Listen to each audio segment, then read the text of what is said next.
Hello, hello, hello, and welcome back to Spin Cycle Live. I am your host, Nathan Hale. Today is Friday, August 1st. We are done with July. July is over. Get out of here, July. It's time for even hotter heat outside, especially if you're here in the Midwest where I am. That's right. The August weather is coming in as we speak. It's creeping up on us. It's creeping up on us. That humidity, top notch. Gotta love it. So much to talk about today. First things first, we have a new banner right there, right there. Um, Summer is over as far as I'm concerned, or at least as far as the school year is concerned. So the summer of Spin Cycle is coming to a close. This will be our last Friday episode for the foreseeable future. The show will be going to Tuesdays and Thursdays, same time, 6 p.m., same places everywhere, just coming out twice a week instead of 3 times a week. Need a little bit extra time to focus on my education. So be announcing that going forward, but it's going to be starting next week. So we will not have an episode on Monday, Wednesday, and Friday. Next week, we'll have an episode Tuesday and Thursday instead. Be on the lookout for that. I'll try and make a few other posts over the weekend and then on Monday, just reminding everyone what's going on with the show. But of course, if that time doesn't work for you to watch live, you can always watch the show back again on YouTube and Rumble. YouTube is the best place for it. Please go and subscribe to my YouTube if you're not already. We have so many things coming to YouTube. I have ideas in the works of what I want to produce coming very soon as additional content to get out there on the internet. So please be following me on all those platforms. Keep an eye out on my feeds and what's going on with all that. And especially be subscribed to the YouTube. That's where things are going to start going.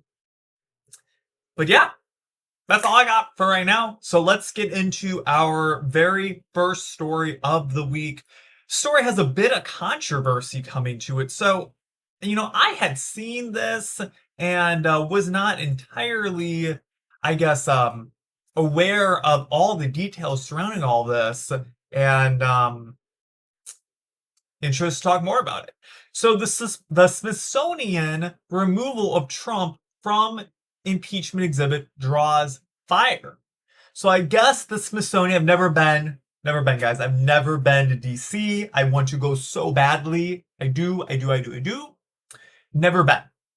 I guess the Smithsonian has an exhibit based around Donald Trump's impeachment. So let's see what this article has to say. All right. So the Smithsonian Institution's National Museum of American History removed an exhibit this month referencing President Trump's two impeachments, according to the institution's spokesperson, drawing fire from Democrat Party lawmakers. Well, of course, it's going to draw fire from the Democrats, right? Anything that has to do with Trump is going to draw fire. It doesn't matter what it is. The decision, part of an internal content review the museum agreed to participate in, came after facing pressure from the Trump administration to axe its art museum director, according to the Washington Post, citing an unnamed source who was briefed on the matter.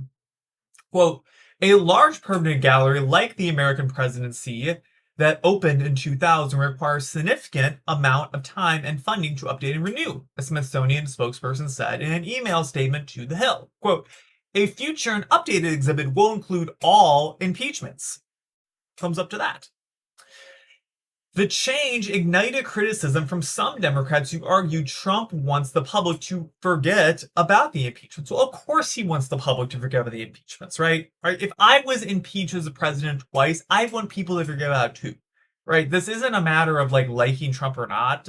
It's yeah, of course he wants people to forget about it. I'm sure that Bill Clinton wants people to forget about the time he was impeached.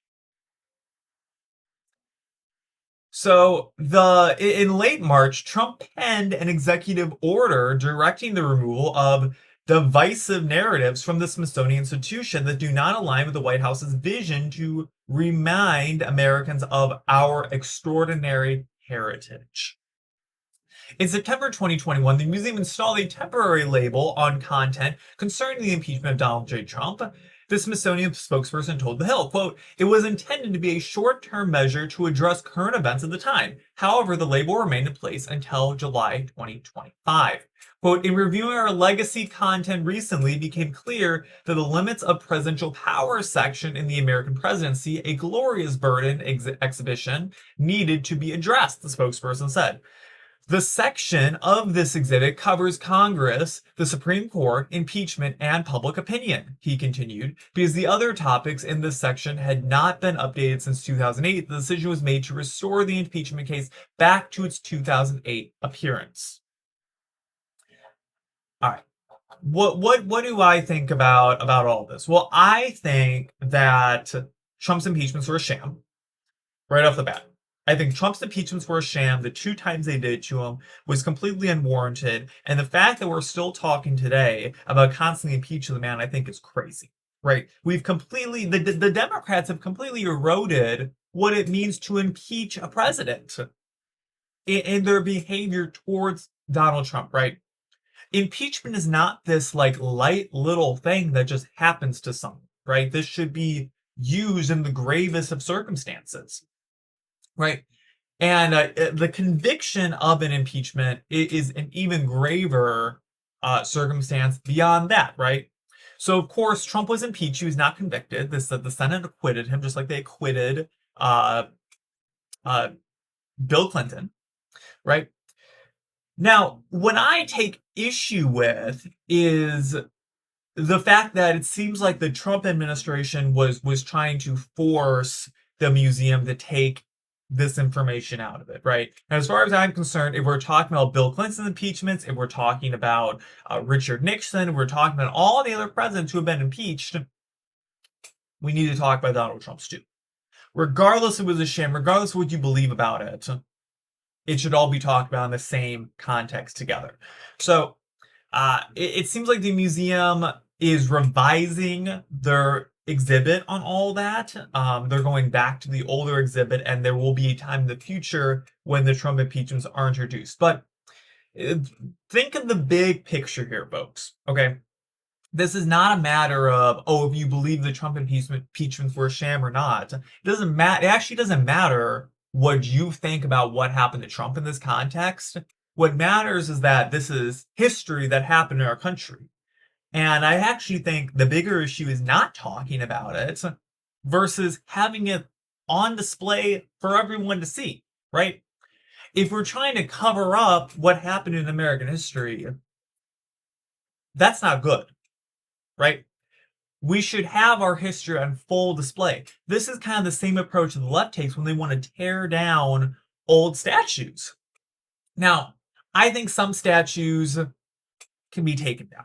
I don't think every single one, deserves to be in place. But when we're talking about, certain statues, certain people, if we have a statue of slave owners up, we have a statue of, Confederate generals up on display, I think those can be taken down, right? We don't need to have those up on display anymore. But talking about statues of George Washington, Thomas Jefferson, a lot of really good people in our history, right? We can't just take those down, right? It's important that we remember these things that happened. And so it's important that we remember that Trump was impeached twice, not because he was a bad president, but because it was a directed effort from the Democrats to ruin his presidency. That's what's important to remember from the entire Trump impeachment and why I think it should actually be up on display for everyone to see. So that's all I gotta say about that. Got my word out. That's how I feel about it. So I'm glad to see that seems like it's going to be coming back. Like I said, I don't agree with the Trump impeachments, but they're part of our history. They should be talked about, just like Joe Biden's history should be talked about as the terrible, awful president that he was. All right, going over to our next story. Senator Josh Hawley wants to exclude Biden voters from $600 Trump tariff rebate checks. This is quite the story, folks. Let me tell you. All right. So Senator Josh Hawley says new legislation he proposes will send $600 tariff rebate checks to Americans, but not to Biden voters, only to Trump blue-collar voters. So, quote, You wouldn't give it to everybody. You'd give it to the working people, the Missouri Republican told far-right podcaster and former Trump advisor Steve Bannon on Tuesday. Quote, you give it to our people. I mean, the rich people don't need it. What I mean by that is all of those Democrat donors on Wall Street, all of these hedge fund guys who all hate the tariffs, by the way. The Senator introduced the American Workers Rebate Plan 2025 on July 28th. It proposes refundable tax credits of at least $600 per adult and dependent child, funded by tariff revenues, with a phase out for income exceeding $75,000 for singles and $150,000 for joint filers. Checks could exceed that if revenues are higher. He said on Bannon's War Room podcast, quote, we're on track to raise over $150 billion from tariff revenues this year alone. This calendar year alone. Tariffs are imposed on imports by U.S. companies, which then pass much of the increased cost to American consumers through higher prices on goods. Any rebate check would likely be swallowed up by those price increases. In the first half of the year, companies rushed to stock up goods and inputs from overseas in preparation for the impending imposition of tariffs. This has so far prevented large price hikes, but those inventories will begin to dwindle, and soon the cost of goods is expected to start creeping up. So we covered a story a few days ago talking about how the economy is bouncing back, right? We had a 3% GDP increase, I believe, and we're bringing all this money from the tariff revenues, all this. Our economy is doing great. We got the tariff money coming in. And there were a lot of right-wing influencers who were like, oh, all the economists are wrong. Everyone was wrong, right? And I covered it. I said, hey, I wasn't necessarily wrong when I had concern with the tariffs. My concern with the tariffs always was it would raise prices for Americans on goods and services, right? If we're inputting a good from the United States, that company's having to pay a tax to the government on that, they're passing that tax on to the consumer to help to cover their bottom line, right? My issue with the tariffs never was it wasn't going to bring money into the United States. I always said it would, right? My issue was that it was going to raise prices. So, like I said, I've had issues with the tariffs. That being said, we're bringing in a lot of money because of it. But now we have senators, particularly Josh Hawley here, who wants to take the money we're bringing in from tariffs and then give a stimulus check to Americans because they're having to pay more money for goods and services to help offset the cost of tariffs. Do you see the circular logic here? So we put tariffs in place, okay? It makes things cost more for Americans. So we send them a check using the money they paid in taxes because they're paying more money to buy their goods and services, so that then it offsets the impact on their household from the tariffs that we impose that just bring in. Do you see what I mean here? Do you see what I'm saying? Right? Take a big picture here, right? I would love a $600 check just like anyone else would. But we're $36 trillion in debt, guys. Right? My understanding was the whole point of the tariffs was to bring in more revenue for the United States, so that between bringing in more revenue through tariffs and cutting expenditures throughout the rest of the federal government, that money would then go on to pay off our debt, right? That was my understanding. We can't pay off our debt with money we don't have. So if we're taking the tariff money that we're bringing in and sending all these Americans $600 checks in the mail, then the money's gone. We don't have it anymore. We can't use that money to pay off other things with, right? You see what I'm saying here? So I'm not a fan of this. I think this is stupid. I don't think that we should be doing that. Yeah, it's going to cost more money for our goods and services. It's going to happen, right? As long as the tariffs stay in place, as long as we're taxing companies more than we have been in the past, right? Prices are going to go up. It might not be as much as the economists are saying they're going to go up, but they're going to go up a little bit. We're going to be paying more money at the end of the day. So just keep that in mind when you're looking at your bank statements. But at the same time, I recognize we have an issue in this country. And getting more money into the federal government, as long as it's going to take care of that issue, I think is a net good. If it costs a little bit more because of it, fine by me. We have to take care of the issue somehow, and we're going to have to do it kicking and screaming. It's just a fact of the matter. The last thing I have to point out with all this is that we can talk all day about lowering the federal debt, but until we start talking about military entitlements, healthcare, those big ticket items in the federal government's expenditure, we're not going to get anywhere. So that's what I've been saying for months now. It's just a fact of the matter. Go and look at the numbers for yourself. You'll see exactly what I mean. So, yeah, I don't think this has a shot of getting passed, frankly. And we'll see what happens with it. But if I end up with a $600 check, I mean, I'm not going to complain about it. I'm not going to send it back or anything or make a donation to the federal government. Did you see that they're taking donations now to pay off our national debt? Oh my gosh. Can you imagine if we all got a $600 check from the federal government and then we donated it all to the donation fund to pay off the federal debt? Just the whole thing.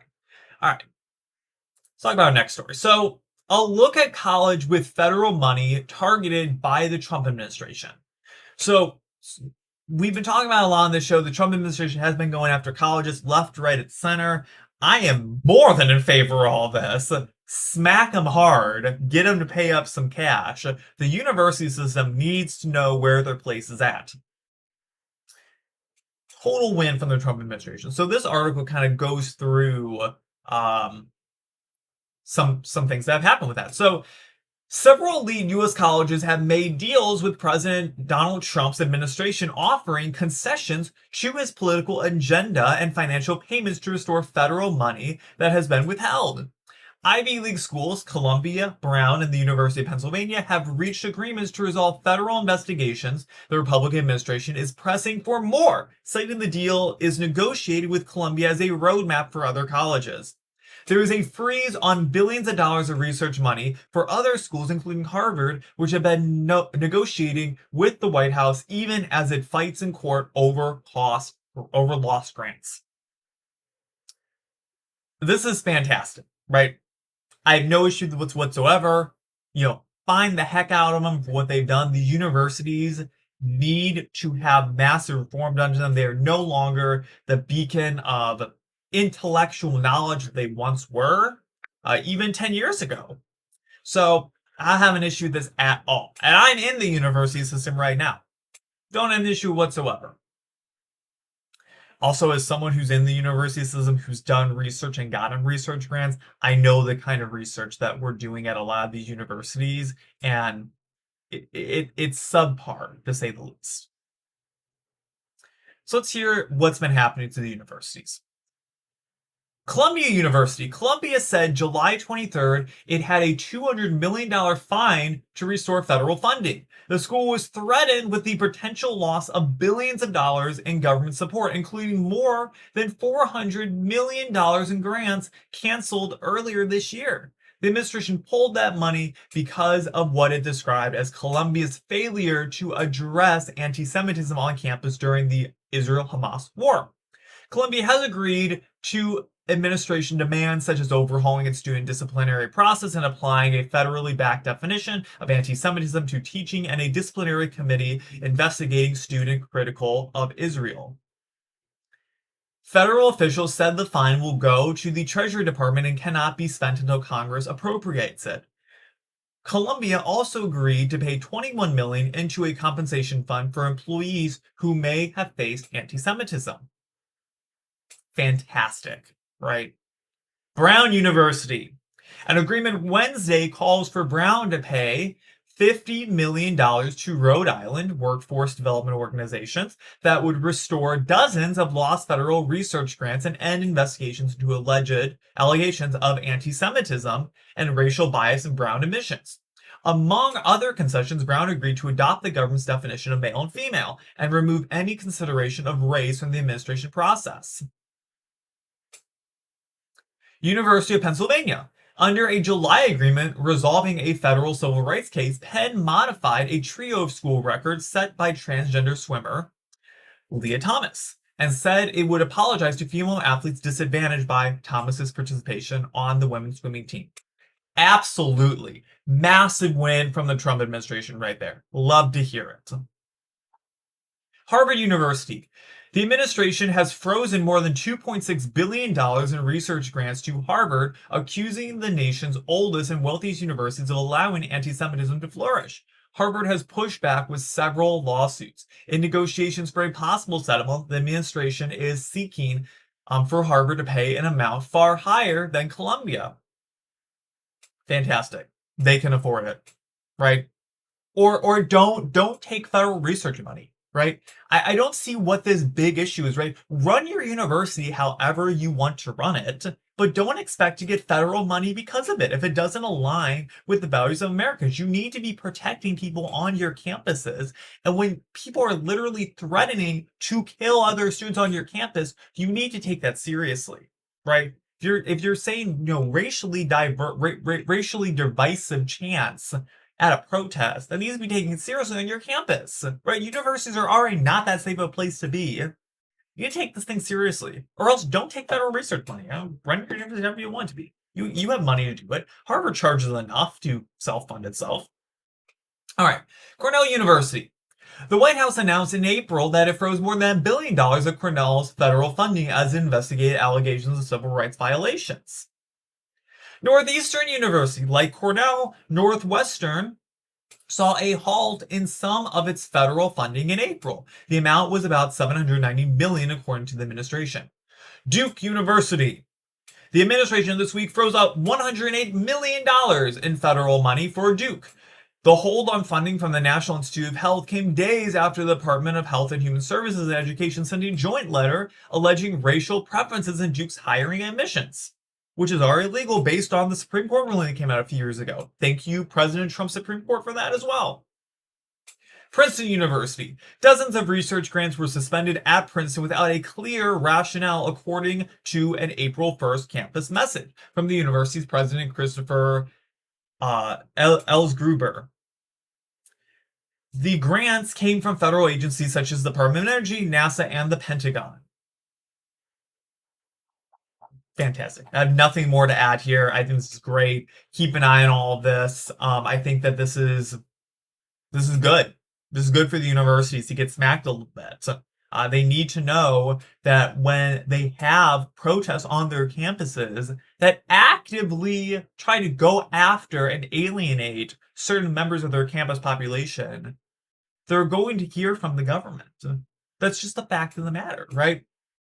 I have no issue with you going out and doing your protests. I have no issue if you're against Israel. But if you're going to be protesting on campus and threatening the lives of Israeli students at your school, that needs to be taken seriously. And that's what was happening at a lot of these universities. So, fantastic. And also, the whole thing with the racial admissions and hiring, that's affirmative action. That was done away with years ago. That's a whole separate story all of its own. That has nothing to do with everything that Israel's been up to. But yeah, we need to have an investigation into these universities to make sure they actually are following the laws when they're bringing in students, because they just love to bring in racially diverse students to their schools. That's a big thing for them. They're just up in arms. They can't do it anymore legally.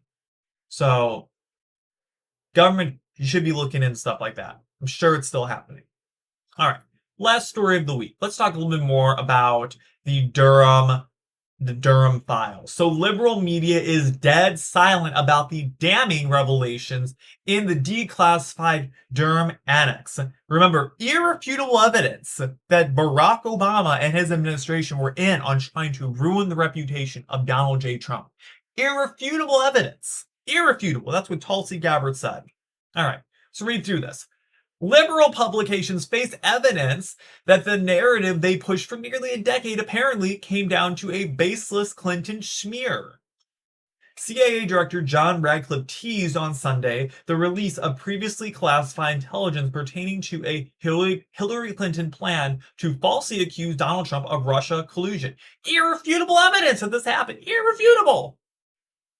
On Thursday, Radcliffe delivered the goods, providing Senator Chuck Grassley of Iowa and the public, by extension, with the appendix to the 2023 Durham report concerning the origins of the FBI's Crossfire hurricane investigation into bogus Trump-Russia collusion allegations. At the time of the publication, the Washington Post, CNN, MSNBC, NBC News, and other longtime purveyors of the Russia collusion hoax had apparently not yet touched the story, promoting journalist Glenn Greenwald to conclude, quote, "The corporate media will not report on these disclosures showing the CIA, FBI, Hillary Russiagate fraud because they were its leading proprietors. They gave themselves Pulitzers for it." Right? All of these people got Pulitzer prizes, these excellence in journalism awards for reporting on the Russiagate scandal, when we know it was all falsified. It was all fed to them by the Obama administration. It was all fake. Trump was right again, by the way, all fake. Quote, "They have no shame," responded Dr. Richard A. Albright of Rutgers University. The appendix, commonly referred to as the Durham Annex, provides additional insights both into the FBI's woeful failure under former Director James Comey to investigate credible intelligence implicating the Clinton campaign in the creation of the Russia collusion hoax and that the Bureau's subsequent cover-up. The appendix also appears to reveal, we have some bullet points for you. First, intelligence indicating that, quote, "the Clinton staff, with support from special services, is preparing scandalous revelations of business relations between Trump and the Russian mafia." Two, the expectation by Leonard Bernardo of George Soros's Open Society Foundations, who was apparently in touch with Debbie Wasserman Schultz, the head of the Democratic National Committee, that the FBI would play along and ultimately put more oil into the fire. Put more oil into the fire? Put more oil into the fire? I'm sorry. Put more oil into the fire? Yes, we know that this report is fake. We know that's all falsified. We're going to help you out, though. We're going to feed more information into all this so it looks more credible, even though we know it's totally fabricated. Can't believe what our government has come to. Isn't this insane? I can't be the only one who thinks this is absolutely crazy. Absolutely insane. Bernardo's suggestion that the bogus narrative could be laundered to the media absent of direct evidence via the company's CrowdStrike and Threat Connect. Intelligence indicating Hillary Clinton personally signed off on the collusion narrative. Well, we knew she was in all of this too, right? That's not a surprise to me at all. Of course she was going to. She's so corrupt. Corrupt Hillary Clinton, dirty Hillary. She's a fraud. The FBI's understanding that the intelligence concerning the Clinton plan was credible, and the FBI's decision to silo the information about the Clinton plan. My God, it's absolutely insane. Former Trump campaign advisor George Papadopoulos was among those whose lives were turned upside down by a Crossfire hurricane. An investigation that Special Counsel John Durham revealed was based on raw, unanalyzed, and uncorroborated intelligence and relied on the Clinton campaign-funded Steele dossier. Quote, "The conclusion of the declassified Durham Index today, George Soros' team, along with Clinton, Obama, and Brennan, knew the whole Clinton plan for Russiagate 4 days before FBI opened a probe," Papadopoulos noted on X. "The FBI happily did their dirty work for them, and this is still the beginning of declass." Grassley told Fox News shortly after publishing the annex that it's, quote, "evidence of the great depth that the deep state will go to cover up weaponization that was going on in the FBI and the executive branch of government generally under the Obama administration." Quote, we know that, the Steele dossier, paid for by the Democrats and the Clinton campaign, that it was all an effort of total distraction and to make it look like Russia was playing a very major role in helping Trump to be elected. And now we know none of that was true. Grassley added, quote, now with this Durham report annex out, it finally proves that the FBI was covering it up. The smoking gun kind of dovetails with things that Tulsi Gabbard has put out in the recent 2 weeks and things we had with the Crossfire Hurricane Annex that I released a couple weeks ago, the senator added. Radcliffe said in a statement that the declassified annex shows, quote, the false Trump-Russia collusion narrative for what it was, a coordinated plan to prevent and destroy Donald Trump's presidency. Absolutely insane. Absolutely insane. You know, I sit here and I criticize Donald Trump a lot. I criticize Republicans a lot. I criticize Democrats a lot. I criticize everyone across the board fairly frequently. And I sit here as a conservative, a center-right individual.